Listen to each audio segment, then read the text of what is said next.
Attention, attention. Hello, and welcome to the League of Women Voters of Dearborn Heights. This is our forum for the August 6th primary election. This is the forum for candidates running to fill 3 seats on the Dearborn Heights City Council. My name is Mary Jo Duravage, and I am the president of the local league. This program is presented and produced as a public service by the League of Women Voters. The League of Women Voters is a nonpartisan, national organization that encourages the informed and active participation of citizens in government. The League never supports or opposes candidates in political parties. Membership is open to all men and women age 16 years or older. Next month's ballot represents the first step in selecting the next 3 city council members for the city of Dearborn Heights. For written information about the candidates, go to the League's online voter guide at vote411.org or download a printable copy of the League's voter guide from our website, www.lwvddh.org. The League of Women Voters would like to thank Carolyn Kennedy Library and Visual Ronin Media for making this important public service event possible. Tonight's programs will soon be available on our website. The League of Women Voters wants every eligible voter to inform themselves and to vote on August 6th. Contact the city clerk's office for an absentee ballot if preferred. And if you aren't sure whether or not you are registered to vote, you can check with the city clerk's office, or you can go to the Secretary of State's website at michigan.gov/SOS. Now I'm delighted to introduce our moderator for tonight, Ms. Lorelei Muniz, a Dearborn resident and member of the local league.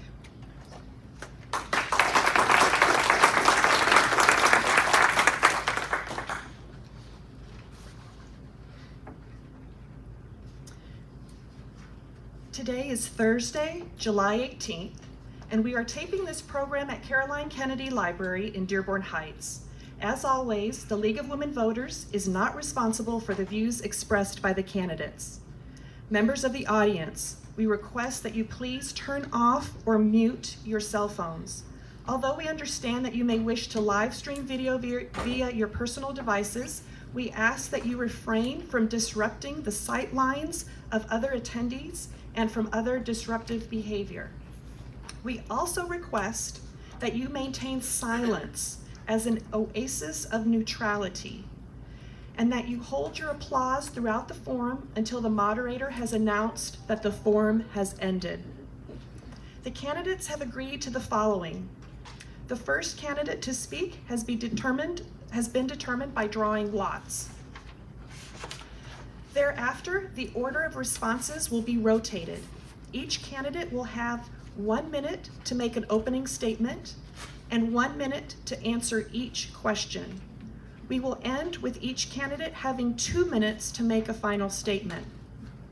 The timekeeper is a league member and will raise a card to say stop to notify the candidate as their time expires.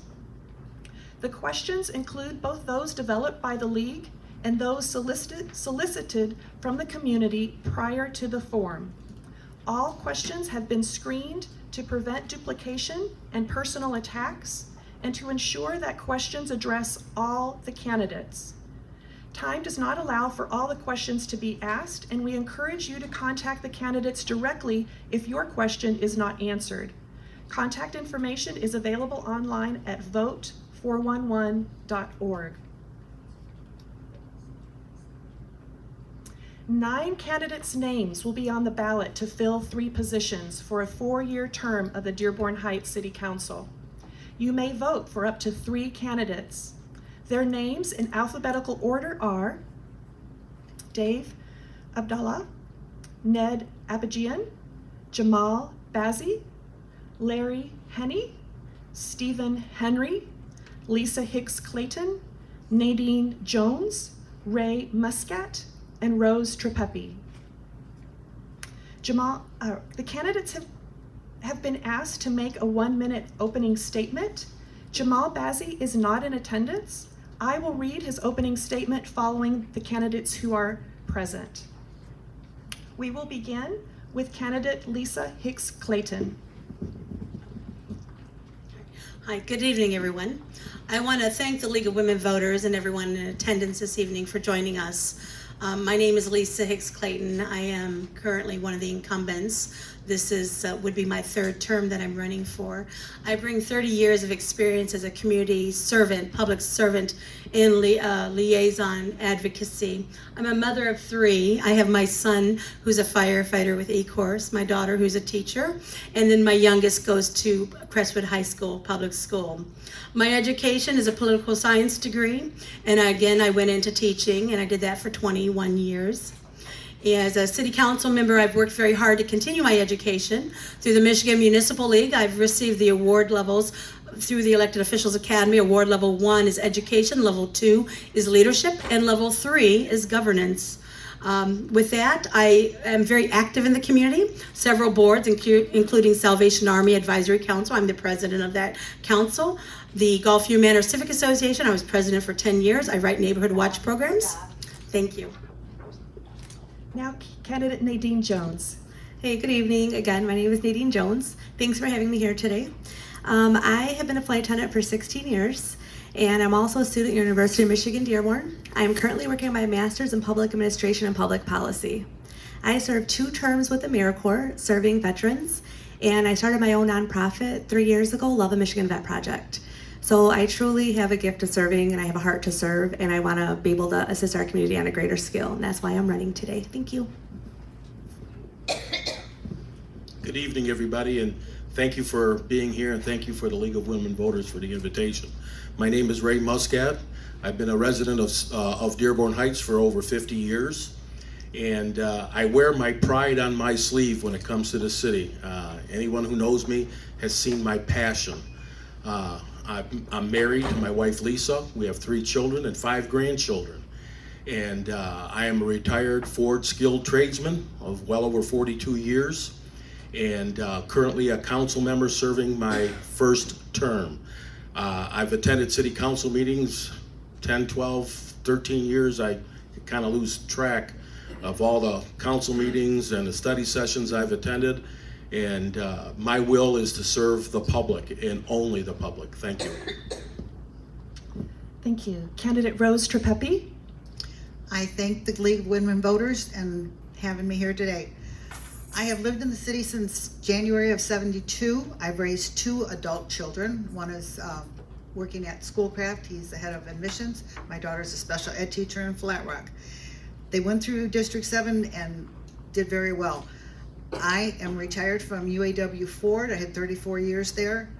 I continued working with the UAW after retirement in the political action part of it. Actively, I volunteer at the senior center. I drive the senior bus a couple times a month, and I'm on the TIFA board and on the American Legion. Thank you. Let's get the mic back down here. Next, we have candidate Dave Abdallah. Good evening. My name is Dave Abdallah. I'm currently a council member, finishing out my first term in the city council. Been there for 4 years now, and it is my honor to serve again. Definitely looking to serve again. I've been a resident of the city of Dearborn Heights for 20 years. I've been a real estate agent in the area for 31 years. I've been very politically active for probably the last 25 years or so, serving as a commissioner in the state of Michigan and on the city council, plus a lot of many boards of directors. I was also a board of realtor president for the local realtors, graduate from the University of Michigan Dearborn with a degree in finance and marketing.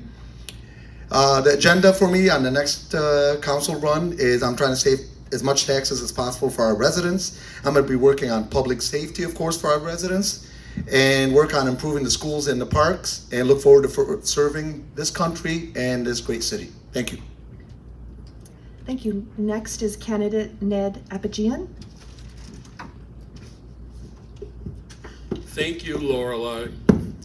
First of all, I would like to thank the League of Women Voters for the opportunity to meet the voters of Dearborn Heights. The purpose of this program is to evaluate the relevant background, education, and experience of the 9 of us to determine which 3 would be the most useful to the council in the city. My contention is that my unique background as a design and physical planning professional is the most useful, as I am licensed by the state of Michigan in 3 separate disciplines: as an architect, a professional community planner, and a residential builder. Last but not least, I also served 2 terms on the council, 1 partial term and 1 full term. I know what the council does, what it can do, what it can't do, and what it should do. Thank you. Thank you. Next is candidate Larry Henney. Hello, my name is Larry Henney. Thank you for inviting me to the forum. I never intended on running for public office, but I feel intervention is necessary. I'm 74 years young, so I'm not interested in climbing the political ladder. I'm only interested in making my city better. As a self-employed realtor for 31 years, I have brought buyers and sellers together, successfully resolving disputes and getting things done. When the housing crash came, I was instrumental in working with several municipalities in their neighborhood stabilization programs. I helped increase owner-occupied home ownership in those cities. I'm embarrassed by by watching the city council meetings. Reminds me of children bickering over toys. I have a life experience of working with people to get things done. I'm only interested in making my city better. That's why I'm running for city council. Thank you. Next is candidate Stephen Henry. Thank you. I want to thank the League of Women Voters for inviting us out here tonight to express our views. I have been employed. I own a printing company, Leader Printing and Mailing, for 38 years in Dearborn Heights. I'm also a 25-year resident. My 4 children have been raised here, gone to school here. I'm a member of the American Legion Stid Post for 35 years. I'm also a member of the Dearborn Area Chamber of Commerce for about 38 years. I have worked at Crestwood as a coach for about 15 years. So I have some experience with working in and around people and making teamwork express itself to its fullest ability. I just want to get the city back to working together so that we can make it a better place to work, live, and play. Thank you. In Jamal Bazzi's absence, I will read his opening statement. I would like to thank President Mary Jo Dirivage and the entire League of Women Voters for preparing a platform that encourages the informed and active participation of our citizens in the political process.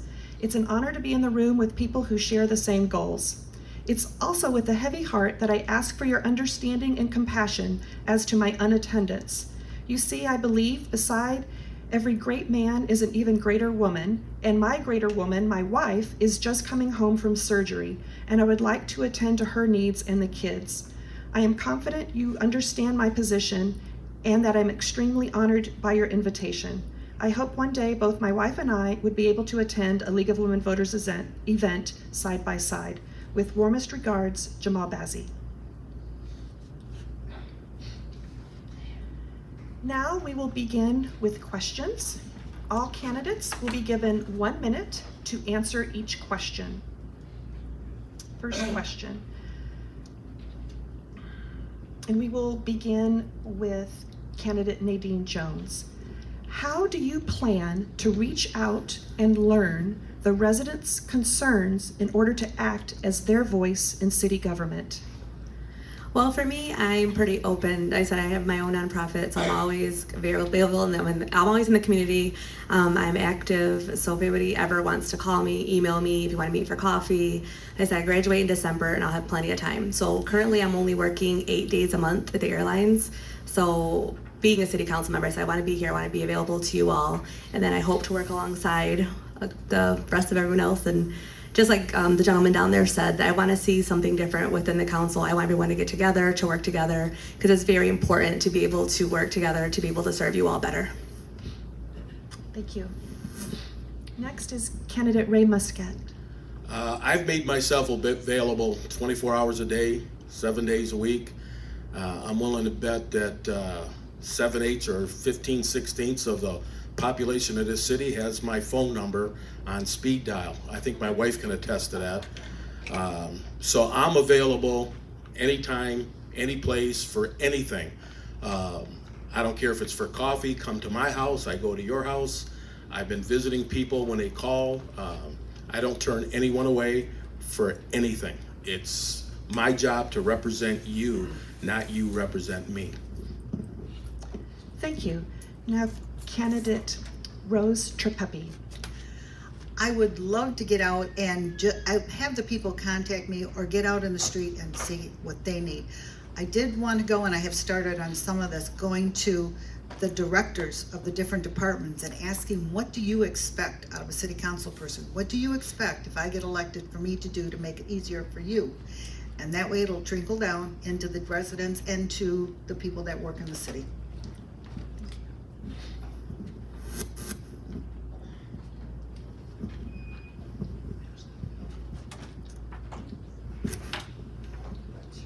Next is candidate Dave Abdullah. Well, for me, I do the same thing as I do in my real estate business with Century 21. I'm always available to all my clients at any time, just about, to be able to get a hold of me, whether it's through email, phone, or office visits. And it's the same thing for the residents, because I'm really concerned about what the residents think in terms of different things are, for their needs. So at any time, someone can email me, can phone me, or my personal favorite, I like to sit down one-on-one with a person and be able to discuss their particular situation, and more than happy to go ahead and resolve it for them. In addition to that, I'm very, very active in the local Dearborn Heights community with a lot of different organizations. So at a lot of those events, including the League of Women Voters, I'm able to run into different residents and talk to them about their concerns and work on it to try to get their situations resolved. Thank you. Thank you. Next is candidate Ned Apigian. Would you repeat the question? Sure, please? absolutely. How do you plan to reach out and learn the residents' concerns in order to act as their voice in city government? Well, if I become a councilman again, I'm sure they're going to find out who I am, where I am, and my telephone number and my place of residence. The idea that I would be reaching out, as the question indicates, who would I call? Which person? Which neighbor? I'm sure I'll be contacted by those who are interested in contacting me. The idea that I would be just reaching out to people is not sensible to me. I was on the council before. People knew who I was, and they had an issue, they would call me. And I never turned anybody away, always went to visit to see what their problem was. Thank you very much. Thank you. Candidate Larry Henney. Well, I take a different approach than, excuse me, I'm not supposed to be as far as reaching out. I have been going door to door, talking with the residents and asking them what their concerns are. And I think that that's the important part. We need to listen just as much as we speak. We can't assume that people feel one way or the other.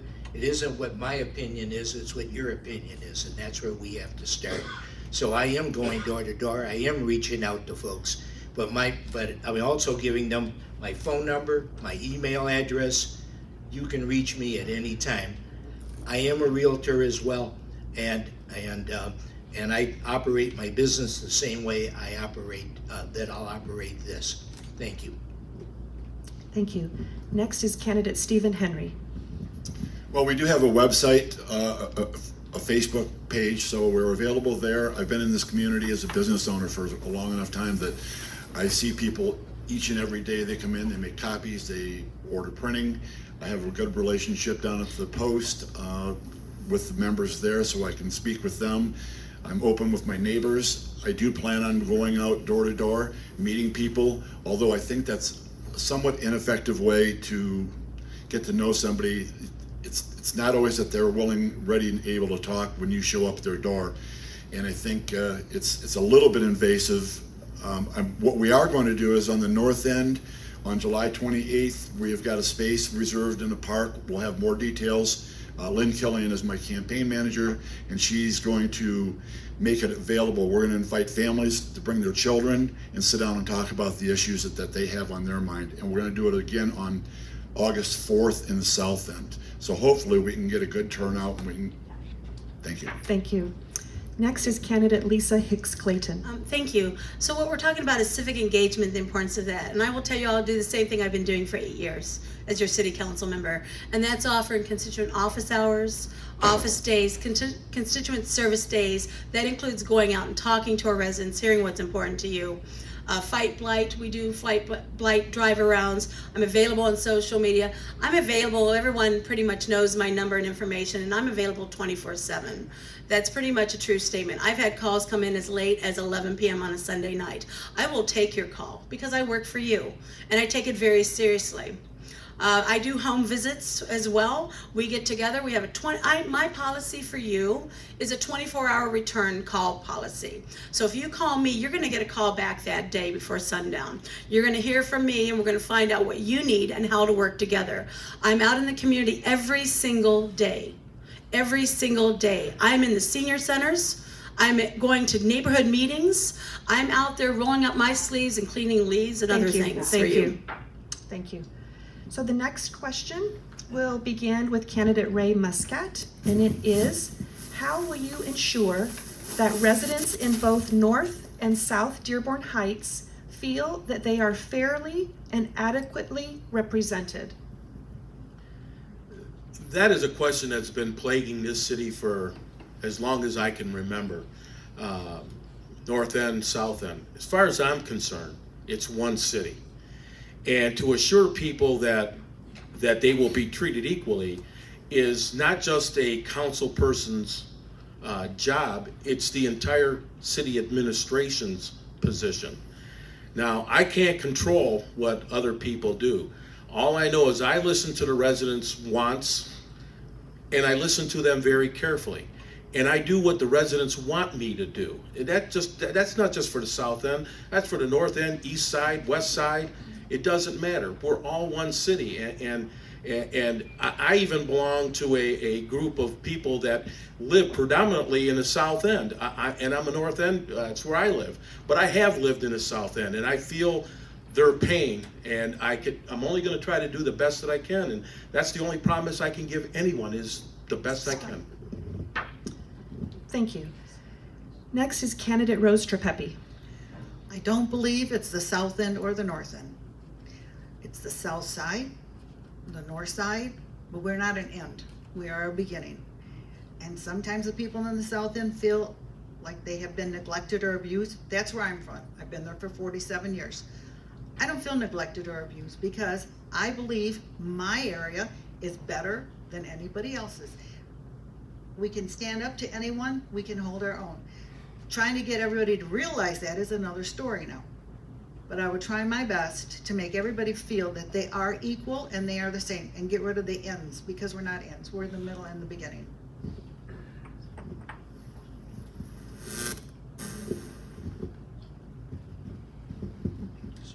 Candidate Dave Abdullah. Well, for me, we live in one city. So the best way to be able to figure out how I feel about stuff like this is to watch my votes on the city council. And you'll notice that on the city council, whenever a subject came in front of us, I never had, because to me, there's just one city. I live in the city of Dearborn Heights, and as a realtor, I know it's one city. So I never voted or ever thought about, or even slightly thought about voting in terms of whether it's North or South Heights. To me, it's one city. We should be together. We should all work on the betterment of the city as a whole instead of one side or the other. And again, the best thing for me is to just look at my history on the city council, and you'll see I just don't vote. I don't have any type of bias to one side or the other. Thank you. Candidate Ned Epichian. Interestingly enough, before I got into politics, and I didn't know there was a north and south end. Never occurred to me. I didn't understand it. It didn't make it makes no difference to me today. I have no idea about it, but I created a design for the 50th anniversary of the city. 2 interlocking gears, one bigger than the other, interlocked and meshed, that turn another gear. I was going to bring it with me to the South End meeting, and that's how I view the place, all working together. The 3 gears mesh, and they turn the city. I never had any other idea about it other than that. Thank you. Candidate Larry Henny. Okay, well, it's a funny thing because I've talked to people in the north end and I've talked to people in the south end. And in both cases, they don't feel that the city is working for them. And it all boils down to the council and the mayor, the continual fighting between the two. It needs to stop. And we can only change that if we change the decor or the method of operation in our city. So we need to bring in new, fresh blood in order to get things done. And things aren't getting done. And I'm sure that once we start the wheel of progress again, then both the north end and the south end will feel a lot more comfortable. Candidate Stephen Henry. So I think it's obvious that most of the candidates up here are looking at the city of Dearborn Heights as just that, the city of Dearborn Heights, not a north end, not a south end. We're not unique as a community to be divided. Dearborn has an East Dearborn and a West Dearborn, but that never really comes up to a great extent. So we need, if we want to make this a great place to live, work, and raise our children, we need to realize that we're all in this together. We are the city of Dearborn Heights. We need to act as one community and work for our better good of all of us. Candidate Lisa Hicks-Clayton. Okay. I think we can all agree that we want to work for the community, to build the community and be one community. However, I'm going to address the elephant in the room that there is a perception. I spend a lot of time on the South End. I'm in the schools there trying to be supportive, attending meetings there, investing my time equally throughout the city, and we're elected at large, which means we work for everyone. However, there is still a perception, and that needs to be fairly addressed. And the way you do that is by offering your services equally across the community, to one community. You're available to the entire community. If there's a problem on the south end, you address it with equal respect and time and consideration to get it resolved, just like with Swapka Park and some of the senior center issues there, to address those with full time and consideration, because they are just as important no matter where you are. I treat all the same, with same respect and same time working for you. So again, that perception is still there, and perception is reality for folks. Candidate Nadine Jones. Well, actually, I didn't realize that it was so divided. When I was talking to residents, they refer to north and south end. For me, I'm running for the city council in Dearborn Heights. Dearborn Heights as a whole. And I said, I view the city as a whole. If there's some indifferent residents that feel that they're getting neglected or their needs are not being met, I want to speak with those people, find out why they feel there's a difference, and fix that. So basically just focus on who needs what and what end of the city. Thank you. So our third question will begin with candidate Rose Trepepi, and it is, what city services do you support for residents affected by flooding? What city services? Do you support for residents affected by flooding? Well, I believe there's a lot of problems there. We're not going to stop flooding. We do have the Army Corps of Engineers that have a couple solutions. We will probably be granted $2.8 million to solve some of those problems. I worked with the flood victims for 4 days right after that happened, and it was horrifying. To actually help them, tearing down those houses and all that, I don't believe is going to help them. I don't know, it needs a lot of studying and a lot of investigating, but those people need a lot of help. And a lot of stuff that's going on that the city wants to spend money on, they need to spend it on that, the flood victims, and not all this petty arbitration stuff.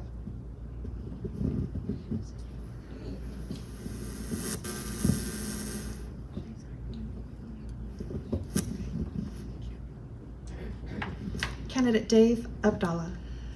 Well, to me, I've always been in favor of any type of services that we can provide as a city to try to help the residents in solving this particular issue. At the same time, we have to be all realistic. I mean, I can tell you guys the politically correct thing or what some politicians will tell you, but the reality is this is much bigger than our city. I mean, the Army Corps of Engineers have had all kinds of estimates as far as what it would take to be able to solve this particular issue. And the amount of money that needs to be spent on that has been anywhere between $260 million all the way up to $430 million. With a budget of $50 million in the city of Dearborn Heights, we don't have the funding to be able to personally solve it. But at the same time, it is our job, as a lot of current council people have already started to work on it, myself included, dealing at the federal level and at the state level, because that's who has to come in with the money to be able to solve this issue.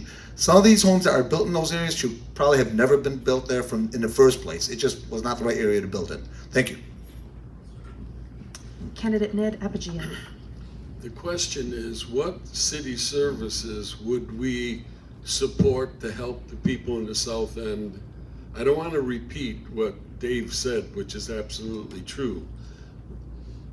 Every service, everything that the city has in its $50 million budget, whatever resource we have to use. But it's not enough. It's a problem that's insolvable because much of the development in the South End shouldn't have been developed in the first place. But there is the federal government, of which the numbers Dave mentioned. This is not a new story. It's been around for years. We can't pay for it, and that's not going to fix the entire problem. The watershed is what the watershed is. Thank you. Candidate Larry Henny. We need to take the recommendations of the Army Corps of Engineers. From the council platform, obviously the council, being a councilman, does not makes it very difficult to try to fix this problem. But I will be your advocate to the county, state, and federal government to finally get this thing fixed. If we can put a man on the moon, we can get this thing fixed. It just takes the will. It just takes the will of the people. And again, we need to get the federal, state, and county involved. And in order to do that, we need to get somebody that's the squeaky wheel. I'll be your squeaky wheel. Candidate Stephen Henry. Well, obviously, it's a bigger problem than just Dearborn Heights. It's a regional problem. Specifically with the last flood that we experienced, I think that regarding city services, I thought the city did a pretty good job of getting down there and providing whatever assistance they could muster up with any of the resources that they had. I think they were down there for 4 and 5 days around the clock, just trying to do whatever they could to help the citizens that were in distress. It's a bad situation, but we're just going to have to work along with it, keep after the regional government to do something about it, and try to be prepared for the next event. Candidate Lisa Hicks-Clayton. Okay, so the question was city services support for residents affected by flooding. Well, that support is exactly what Mr. Henry just said. That was the trash pickup, mobilizing volunteers, street cleaning, bringing in FEMA, Red Cross, Salvation Army. We delivered food to families, clothing, furniture, whatever we could do. But what I want to tell you on a bigger picture is that as a city council member, the one power we do have is to lobby for you, to lobby for our community. And I have not stopped since 2014, by the way. In fact, on June 14th, we had a meeting with the Army Corps of Engineers, as well as our 2 congresswomen, and we worked out and ironed out the timeline for federal funding. In fact, I have a groundbreaking year for breaking ground to start that project. That's what your city council members should be doing for you. Working every day, making the calls, lobbying, going to DC, have your representatives on the phone. How do we get this done? We know what it costs. We know what needs to be done and how to do it. You build partnerships and get it done. Candidate Nadine Jones. Well, I myself was affected for the flood, so this is a pretty big important issue for me as well. I just feel that there needs to be better revisions in place, and that we have to basically finalize the flood zones of the creek. And the biggest what was the organization that we should reach out to? I think it's the federal government. We just need to get out there, like Lisa said, ensure our voices are heard, and just be sure that they come in here, get our professionals out here, look in the draining system to find out why there's so many blockages and why we have the flooding problems. Candidate Ray Muscat. Folks, I was a machine repairman for, I don't even want to date myself. And my job was to fix problems. Some problems just not fixable by one person. This is way too big for a city to handle. The Army Corps of Engineers are our best chance. We have no say in when the Army Corps of Engineers is going to come in, or if they even will come in. But we do have a consent agreement with Wayne County that's not been enforced for years. And I'm horrified at the fact that this has been held back for so many years. And I just don't understand the mentality. I too suffered water damage in our house. We spent an ungodly sum of money last year fixing our basement from a previous flood. So I feel the pain. But the Army Corps of Engineers is the only way we're going to get by, and we need to put the pressure on our senators, our congressmen, our state reps. The next question is for candidate Dave Abdallah, and it is, how do you plan to ensure the continued delivery of city services such as street plowing and maintenance and waste management to meet the needs of residents? Okay, excellent question. So again, I'll go back to the same thing I answered earlier with a different question. You know, the best way in our particular case, in my particular case, being an incumbent, is to look at my votes. I've consistently voted in terms of, or in favor of, public services. Specifically, we went to a new garbage collecting company, and I think overall they're doing a pretty good job. There has been some drops, but anytime we've called them, or at least I've called them for a particular service for a resident, they've been on it and have given us great customer service there. As far as the sweeping of the streets, we've just purchased 2 new sweepers, and according to the DPW director, they're starting to put them out there more. I've also talked to them because some residents had some concerns where they're not seeing the actual sweepers. So I've spoken with the DPW director where we might be possibly putting it on the website, what days they'll be out to what particular streets, so this way residents can see it, and I'll always be in favor of better services for the residents. Thank you. Candidate Ned Apigian. Who's not in favor of the best services money can buy that your $50 million budget can afford? Obviously, every service that is available, we want to utilize that it's 100% maximum. If you look at the city budget, do you realize 3/4 of the budget has to do with wages and benefits and pensions? It's only about 25% less for everything else. And that's the last time I looked. It could be worse now. So the idea that we sitting on the council have some sort of control over every issue, whether we're going to do it or not do it, it's automatic. You do it. It has to be done. Thank you. Candidate Larry Henney. My wife and I adopted this city in 2010. Thank you. And we were surprised because we were in the middle of a recession, and the city services were pretty good. I think the only thing that changed was the fact that they closed on Fridays instead of being open 5 days. Other than that, the city services seemed to continue on, even though we were in a recession.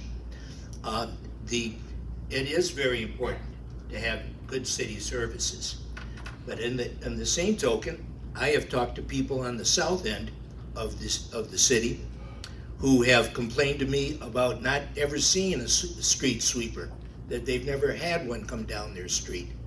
About 2 weeks ago, after we had a heavy rain, there was mud on the sidewalks and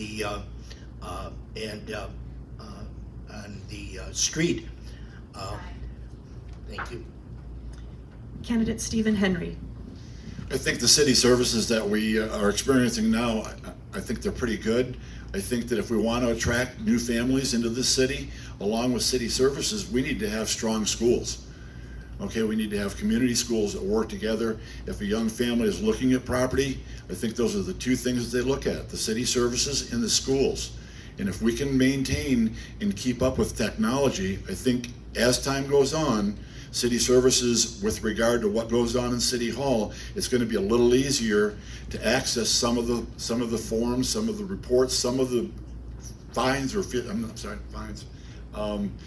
that we have to pay or interact with City Hall are going to be more commonly available on the internet. So we need to keep up with the technology. We need to keep building and replacing some of our city services, some of our vehicles, and some of our resources and assets. Candidate Lisa Hicks-Clayton. Thank you. I want to say how critical it is to offer better services. And this is critical to our community for economic prosperity.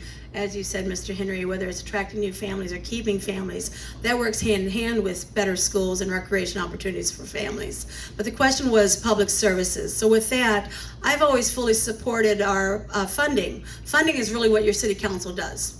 We can control funding. That, like Councilman Abdullah had said, you know, we just recently purchased equipment. Our equipment is getting old, quite older, and there's a need for investment. And that is where we need a 5-year plan and how we're going to work out making sure we're able to buy and replace equipment as we need, because that will impact your service. That's going to impact if you have a snow plow that doesn't break down. You're going to be out there plowing the snow for people so they can get to work. It affects quality of life. So that is what the council can directly do for you, is take a look at the funding mechanism, but also be responsible in planning. Hello again. Candidate Sorry. Nadie Jones. So personally, with the services that I've experienced so far, I'm happy with the services that I have. And with the nonprofit, I work with the court and the police department, and I know their response times are very well, and then they do help within the community. So we work together. But I don't want to give false information because I'm not really aware of what's going on all the way in the city with what all the residents want and the current problems they've had with the city services. But if elected, I will be willing to work with the fellow council members and also get to know the residents more and find out exactly where you feel that we're lacking with our city services and what needs to be improved. And I assure you that I'll do my best to improve them. Candidate Ray Muscat. First of all, we need to start with a 5-day work week in this city. No excuses for people to stay home on a Friday. I don't like the idea of people telling me they're working and they work from home. That's not work. You come to work where the residents can see you and ask questions. That's first and foremost. Second of all, funding is a big part of it. And if you've been watching me at all, I've been questioning every penny that's spent, especially from the water department. We fix aerial trucks with water fund money. We can't possibly be doing this and then say we back charged the other funds to pay for water. This is ridiculous. This is the 21st century. We should be able to direct the money from the appropriate account, not say we'll do it later. We've spent a lot of money where it should not be spent. If we control that, which you've been hearing me say it for years and years, that's what I'll continue to do. Thank you. Candidate Rose Trepepi. As for the services right now, I think they're decent. They could be better, but also you have to have the money to get the equipment to make it better. You need more people to make it better and to do what you want. Everybody's gonna have a problem and some people will enjoy it. You're not gonna make them all happy. Right now, I don't think we have the best, but I know we don't have the worst. All right, the question is directed to candidate Ned Apigian first, and it is, what can the city do to attract and cultivate and establish small businesses?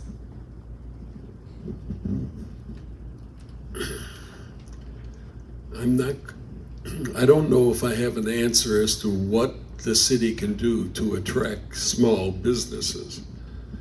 To think that there's something we can do to attract small businesses is a difficult question. All you have to do is look at Warren Avenue from Telegraph to Beach Daily and answer the question, why?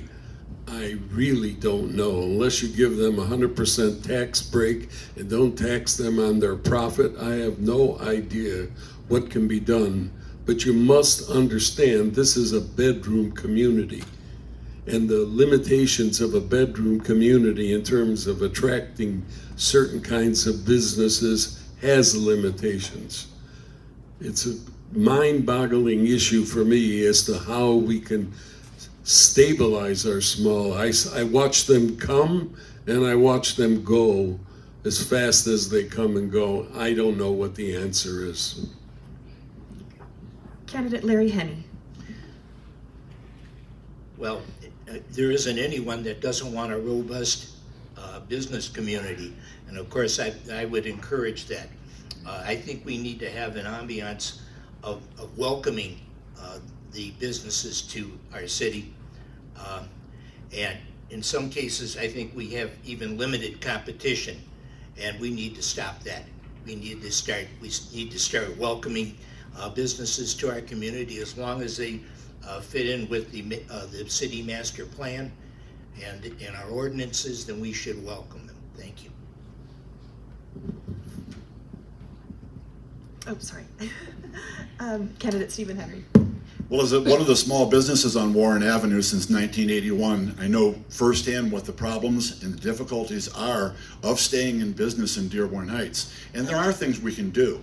One of the things we can do is establish business corridors, okay, and we can link them with green paths from, say, the south end to the north end, Beach Daily. That whole project, what would be a nice link, I think, and just an idea, would be put an art loft, which would attract people to that corridor, link the south end, the north end.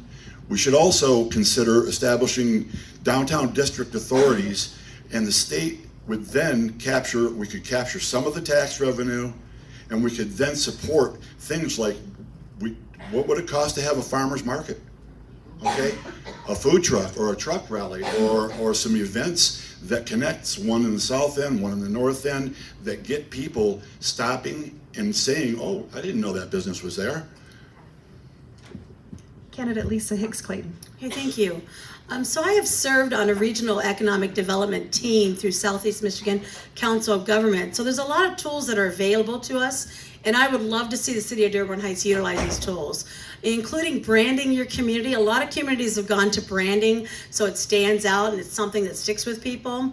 I think that's something that we could do. Also working with MEDC on the redevelopment ready community. I actually completed that certification and found it very informative. We talked about zoning, how you make it more friendly for businesses, but still maintaining, your neighborhoods the way you want them.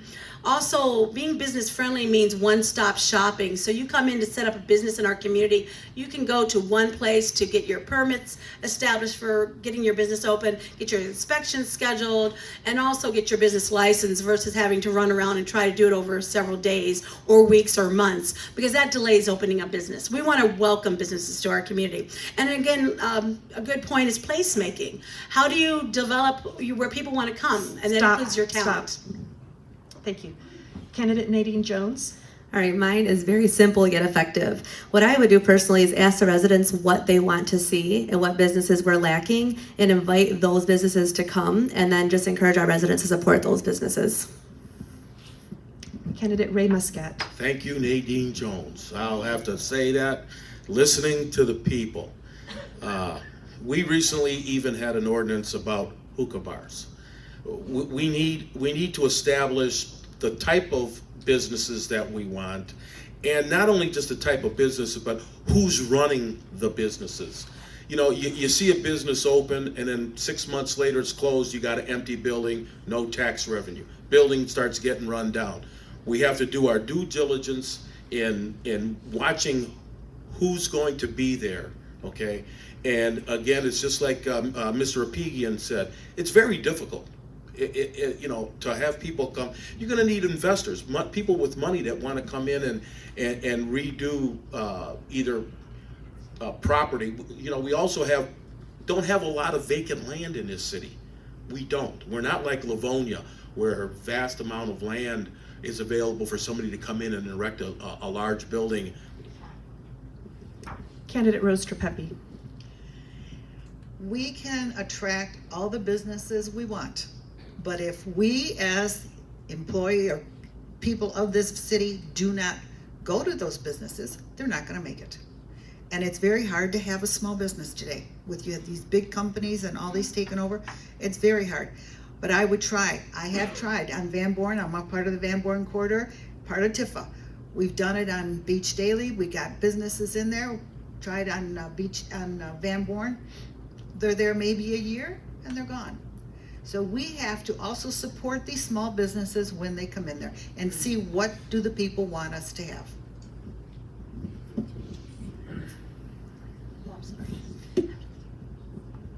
Candidate Dave Abdallah. Well, I can answer that based on working with Century 21 as a real estate agent. I can tell you what a lot of people that open up small businesses and what they typically look for. Whenever you have, or I have a client looking for a business, the number one thing they look at, and let's just call it the way it is, they're looking to make sure that they're going to be able to make a profit. So therefore, if us as a city don't make it easier for them to be able to make a profit, and how do you do that? By going to those types of businesses. I mean, also the residents I'm talking about specifically. If, let's say, a bakery opens up, if a lot of residents start to use that particular business, they're going to do well, they're going to stay there. But then in addition to that, then you'll get a call, or the realtor will get a call for another person to open up a business right by that because they're seeing that the profits that's being made. In addition to that, it's got to be easier to be able to open in the city. The city hall's got to be much easier to be able to work with, to be able to open up this type of business, because you're not dealing with a corporation that's looking to open up. You're looking at mom and pop. So city hall should be easier to work with. We need more walkable streets, and we need easy parking. In addition to that, we got to do a lot of marketing. With my background, as I mentioned, I graduated with a marketing degree from the University of Michigan. Stop. Thank you. Thank you. This question is directed to Larry Henney first. Would you support increasing revenues in support of parks and recreation services? Why or why not? That's a good question. First of all, I believe that there's enough revenue already being generated in order to support our parks. We have, to give you an example, we have just recently acquired Warren Valley Golf Course. That can be a money-making proposition. The Wayne County had not taken care of it very well, and right now there's a lot of things that can be done there to improve the golf course and actually make more money for the Parks and Recreation Department. Thank you. Candidate Stephen Henry. I don't think necessarily that the issue is so much how much money are we putting at the Parks and Recreation.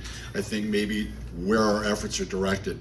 I think the Richard A. Young Center is a beautiful senior center and a recreation center. I think Berwyn needs to have some upgrades. I think that there's some places that we may just need to update. I see the tennis court down there is pretty much not usable. Why don't we convert that into, say, a dog run or some open space where we can get our families out there, put some of the smaller parks where we can get some playscapes in there that's not that expensive. I understand, and I have spoken with some of the department heads. I went and interviewed them with their concerns. I get that the grass in the spring grows faster, and so it looks like it's not being maintained. I understand that, but I still think we can do a better job with some of the little pocket parks. When we want to get kids outdoors and playing and not sitting in front of computers, we need to make it so. Thank you. Candidate Lisa Hicks-Clayton. All right, thank you. What we're missing here is that in the last budget that we just recently approved, there actually was a decrease to Parks and Recreation Department. I fully support Parks and Recreation because I know how vital that service is to our community and to the wellness of our community. We need to be able to fund programs and support our senior services, which falls under Parks and Recreation, and all ages. There needs to be opportunities for recreation and think outside the box. One thing that I've done as a council member to address some of the concerns was to bring forward the opportunity for a DNR trust grant. We need to take a look at grant money, but the problem is our Parks and Recreation plan is a 5-year plan that has expired. And with that being said, it has to be reviewed and submitted to be even eligible for grants. So that needs to be really a button that we push as council members and advocate for, because without grant money, that is a challenge for us to maintain that important vital service of recreation. So I fully support funding recreation opportunities because it attracts your families and keeps your families here, as well as important to our seniors. Candidate Nadine Jones. Yes, I do agree. As a student myself and as a youth mentor, I really feel it's important and vital for the youth to have services in our city.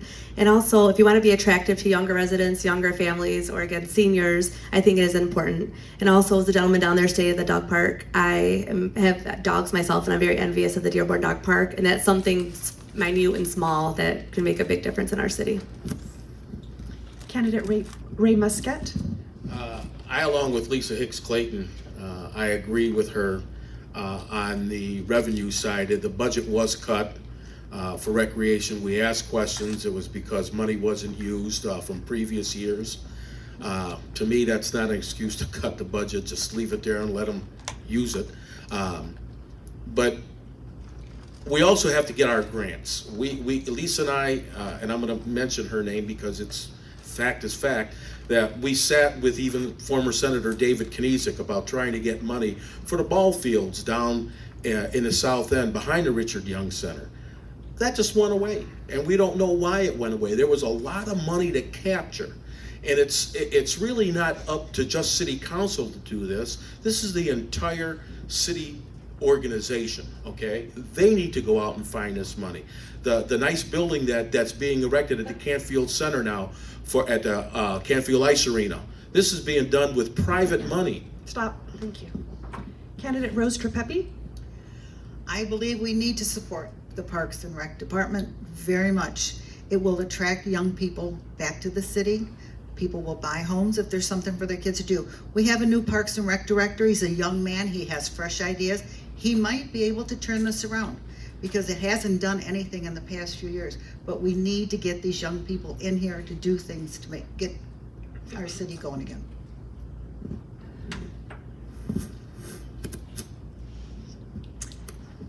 Candidate Dave Abdallah. Well, I can tell you firsthand that for a lot of new buyers in the area, one of the first things that they ask for when they're moving in from either out of state or out of area, one of the first things that they ask about is, again, the schools, the parks, and safety and city services. So definitely parks and recreation is very, very important. What we have to work on is provide better and newer services as far as the recreation department is concerned, because like it or not, the reality is for the newer generation, what we consider, at least with my age group, parks and recreation is totally different for the new age group, because their parks and recreation is playing football or playing basketball or playing whatever on their computer. That is not parks and recreation. So we have to maybe change to the new style that a lot of the younger generation looks for. I met with the new Parks and Recreation Director and I talked to him about what my vision is. I'd like to see a lot, the same old sports, of course, we keep some of the core ones there. We need a lot more newer sports to get more of the younger residents active. In addition to that, I fully support, of course, the senior centers, and I'm not in favor, I know at one point there was even talk of shutting them down, not in favor of shutting them down. Thank you. Candidate Ned Apigian. The simple answer to this question is yes. The more important question is why. If this community is going to be occupied by septuagenarians and octogenarians, the future has to be with youth. Young families moving in. Young families moving in need recreation. That's how important it is. More importantly, you got a ridiculous school system in the city of Dearborn Heights. The laughing stock of the state of Michigan, you got 5 school districts.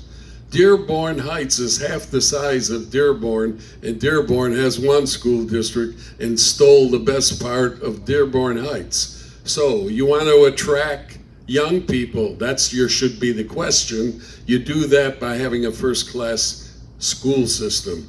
That brings young people come because you have first-class recreation. Of course you spend the money you need for recreation. All right, this will be our last question before we move on to closing statements, and it will be directed to Stephen Henry first. How will you prioritize the funding of city services for senior citizens?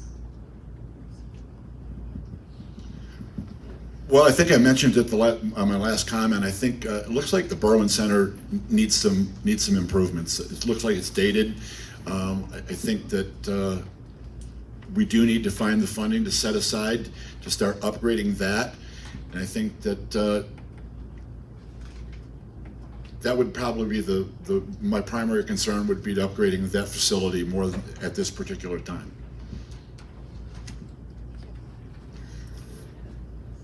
Oh, sorry. Candidate Candidate Lisa Hicks-Clayton. All right, thank you. Prioritizing funding for senior services. That does include building upgrades, making sure buildings are accessible and safe for our senior citizens. We've done some work on that, but there's more that needs to be done. These buildings need to be safe for people to come to. We have a responsibility to our seniors.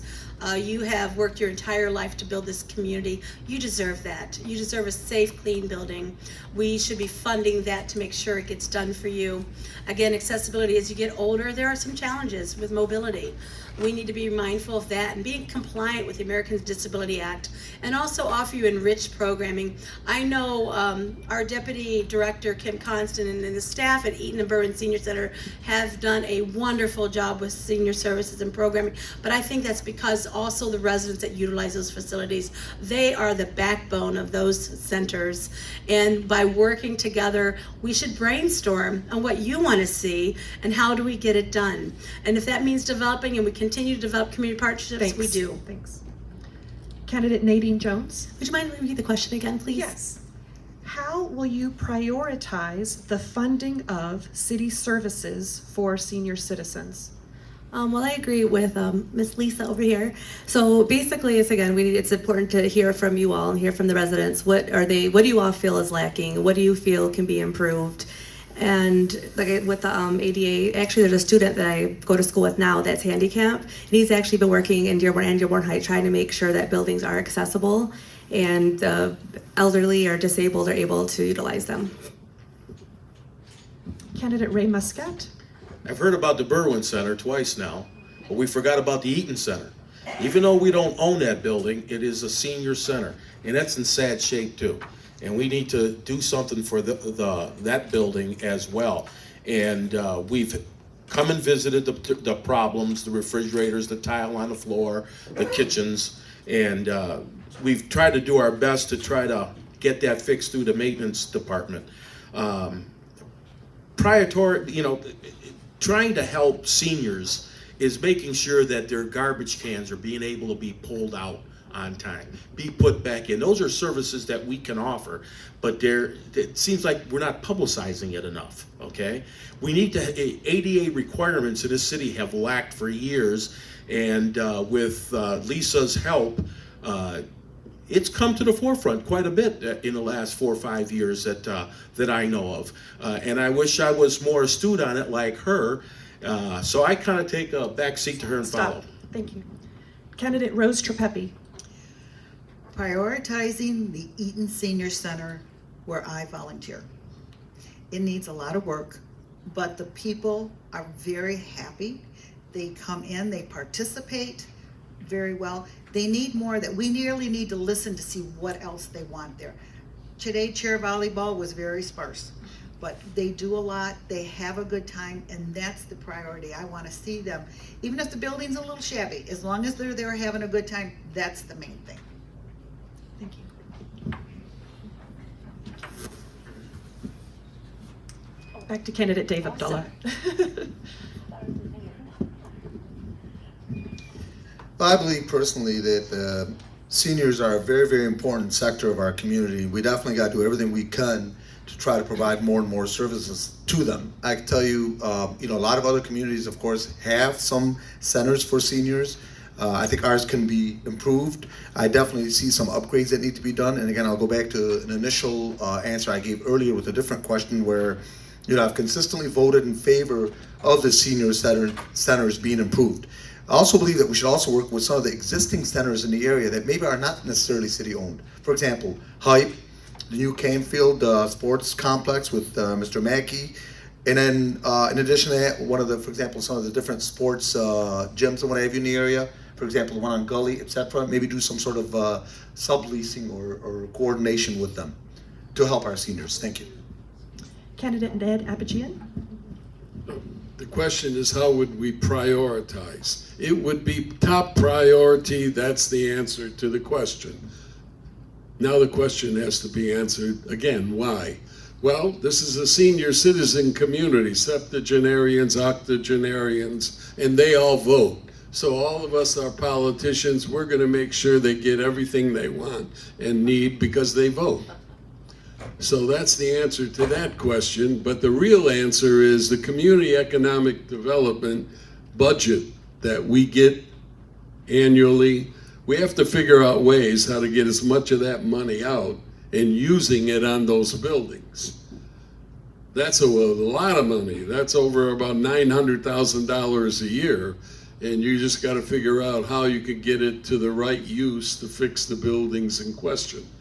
I'm not aware, I don't know what percentage we spend, whether it's less than our sister communities. Candidate Larry Henry, or Henny, excuse me. Have you folks seen the police station? It's state of the art. It's beautiful.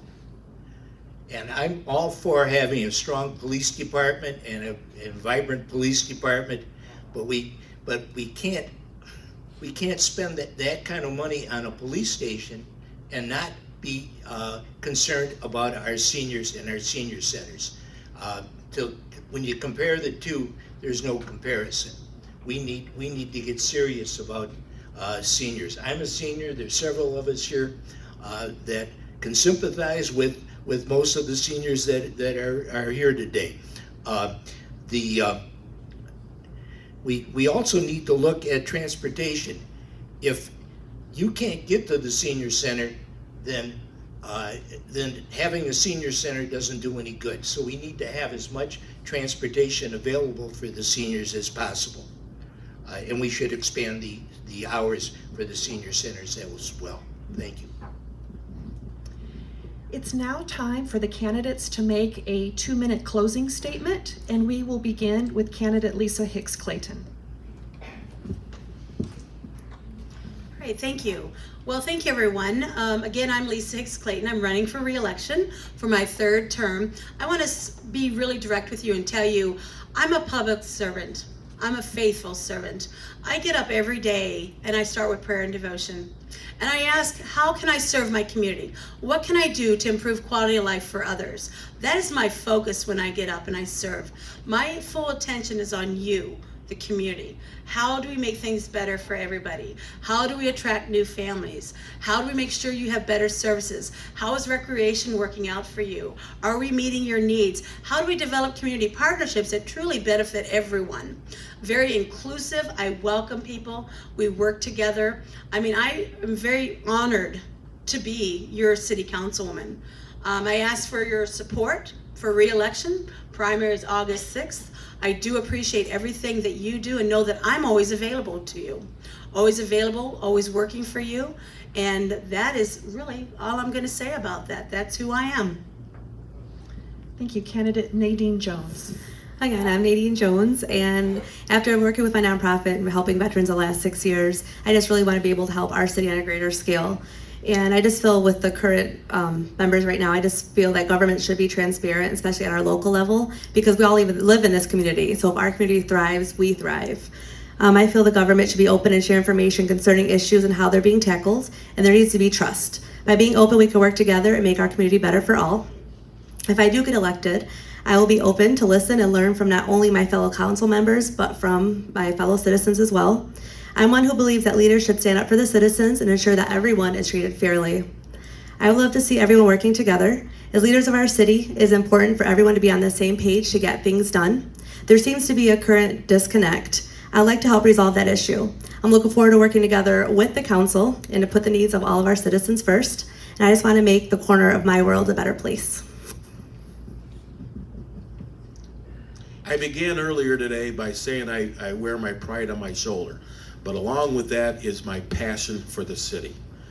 I believe it shows all the time. I've heard about the disconnect. I've heard about how city council, people are ashamed to look at the city council people. Why? Because we ask questions. And people don't like answering some of those questions. I will continue to ask those questions. Am I an angry person? You bet I am. When I sit there and I listen to some of the things that are given to us without answers, without proper paperwork, I get angry. I get angry when the citizens are treated poorly, When they don't get their services, they say they do. When they call about a problem and they say it'll be taken care of and it's not taken care of, that's what gets me angry, okay? I started to doing this because I'm a resident. I pay the same thing you all pay for, and I want it for myself and my family. I remember this city, what it looked like 50 years ago, 40 years ago, 30 years ago, 20 years ago, and it's not getting any better, folks, okay? It's not. I'm here to try to make it better.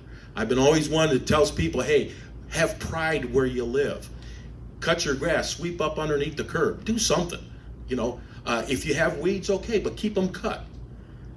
I'm not asking somebody to do something I wouldn't do myself, okay? And I just want transparency. I want someone to tell me the truth, what's going on. You know, sometimes they act like you're asking for the blueprints for the next nuclear-powered attack submarine or something. It's not that difficult to get the proper answers, okay? And I'm not gonna ask for your vote. You all know who I am, what I stand for. You make up that decision yourself. Candidate Rose Trepepi. Well, I want to thank everyone for being here tonight. And want to tell you, the reason I am running is to stop this flooding. Whether it's in the north side of the street of the city or the south side, it's flooding in both areas and it needs to be corrected and worked on. I also do not like the finger pointing. I was in Florida in February and some guy came running up and he said, "What's going on in Dearborn Heights? All this confusion, this is being sued." And I kind of looked, I said, "I really don't know." And they said, "Well, you know, I live in Detroit." I was almost embarrassed to tell them I lived in Dearborn Heights for all the crap that was going on. And it's not stopping. We need to be together on the same page, working on the same issues, not fighting each other, pointing our fingers and patting our backs, because it's not what it's about. But we need to help these people that are in dire need of getting their homes repaired from flooding. Some people have water up to the top of the ceiling of the basement, and I just think that is horrible. That's what I'm going to do. Whether I get elected or not, I want to stop that flooding.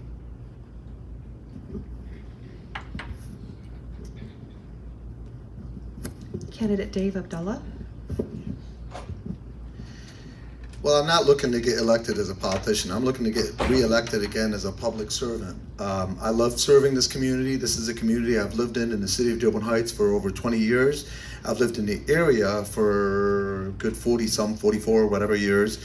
I love this particular community. I love the people that live in it. All my family lives here. I, as a realtor, had the choice, obviously, of moving into any area I would have wanted, but chose this particular community because I believe in this particular community. I also want to serve because of one of the families on Evangeline, and that would be my parents.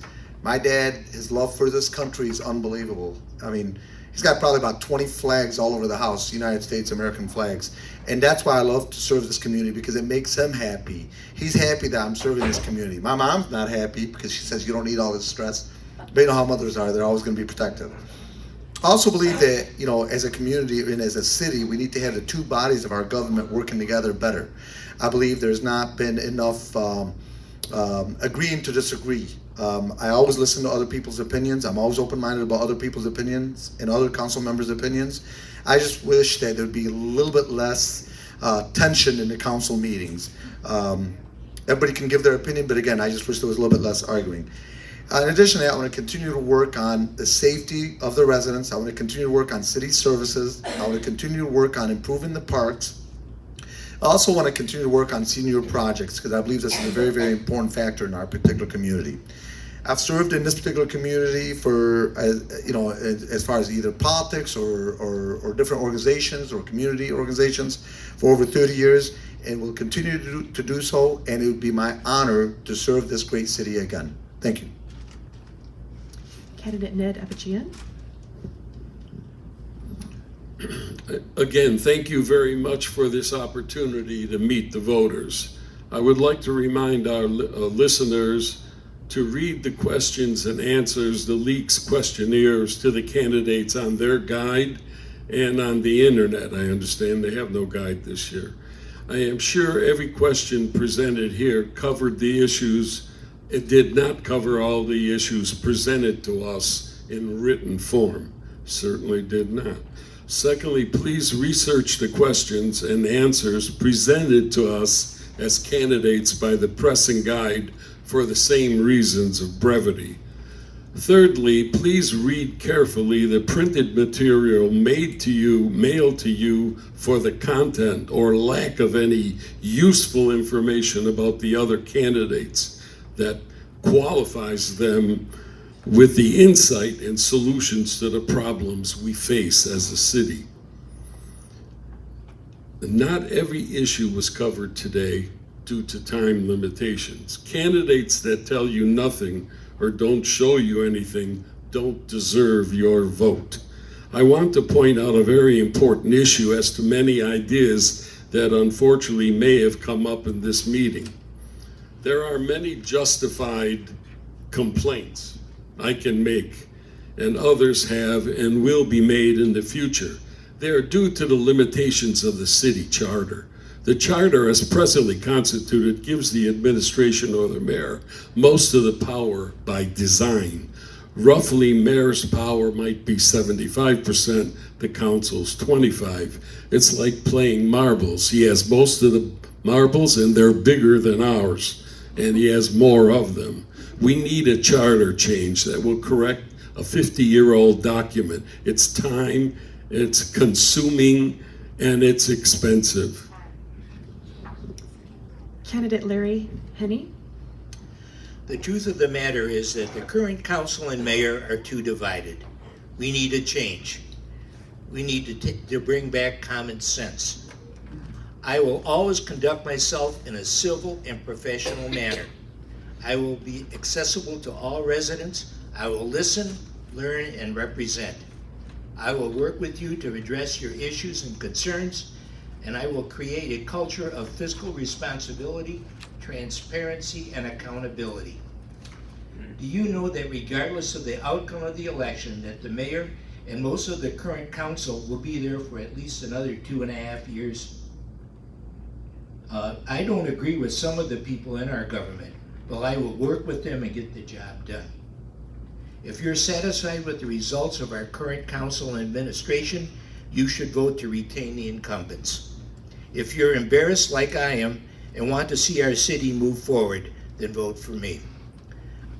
My background in solving problems makes me the best choice for Dearborn Heights City Council. I can bring this together. I can get this done.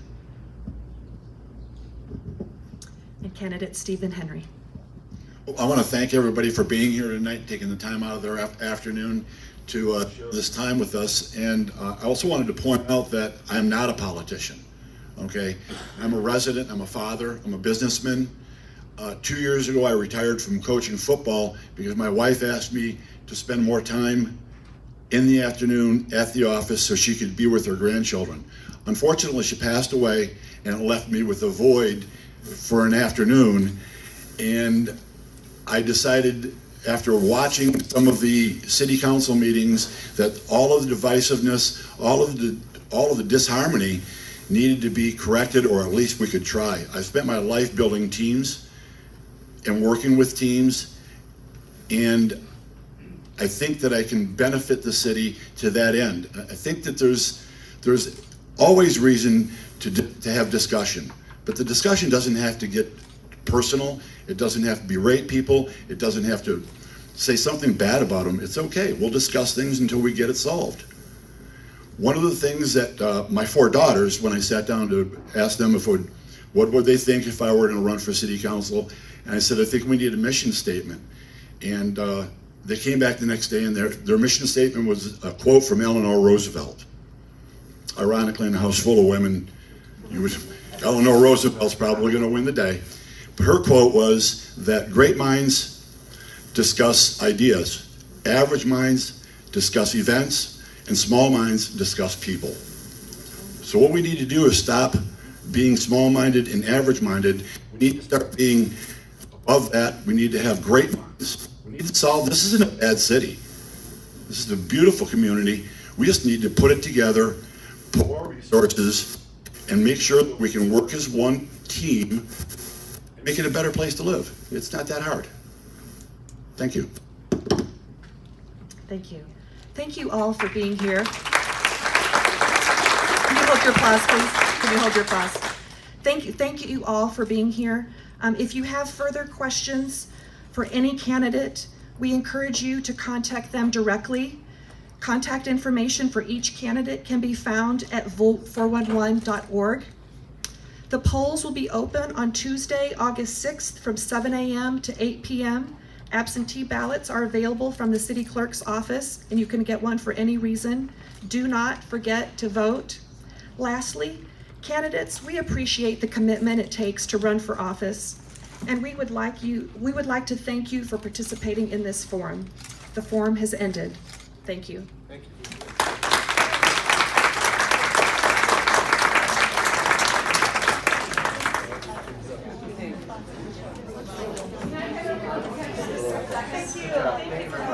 I want to make sure everyone knows on the way out, there's a table here that has